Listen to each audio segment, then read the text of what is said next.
Approximate the magnitude and direction of the resultant between these two vectors.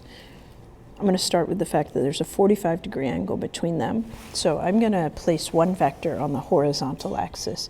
It doesn't matter which one, so I'm just going to do that with vector A.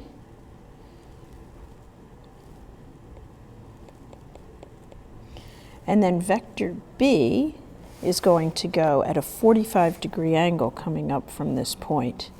45-degree angle, and it's nearly twice as long.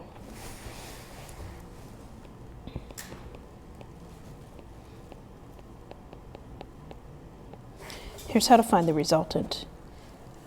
This is a vector sum operation, so it's vector A plus vector B.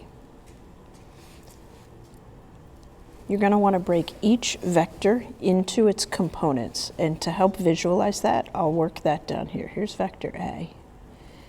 A is already purely a horizontal vector, so I'm going to draw vector A. Let's see, the x component is 40 pounds. The y component is 0. Add that to vector B. Now vector B, a little more complicated. This is a 45-degree angle, and I need to know the x component of vector B, the horizontal component. I'm going to show that in a different color.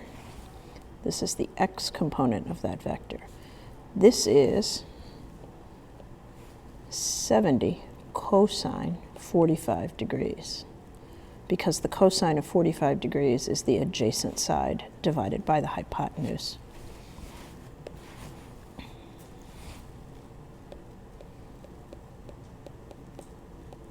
And the y component of this 70-pound vector here is 70 times the sine of 45 degrees.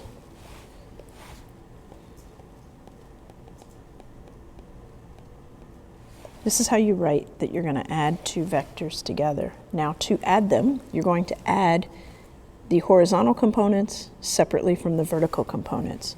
So this will be 40 plus 70 cosine 45 degrees, and then the y components, 0 plus 70 sine 45 degrees. Lacking a calculator, I'm not really going to be able to come up with the magnitude of this. I'm sorry, not magnitude. This is going to give me an x component and a y component. So I'm going to have some resultant vector in components, and what you want to do next is you want to remember that I don't want to use a's and b's because of here. The x component squared plus the y component squared is equal to the magnitude squared.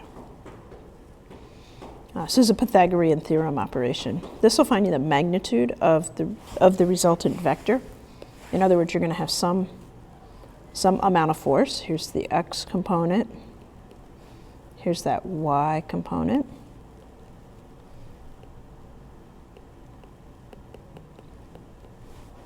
Theta is here. Theta is knowable given that you know y and x.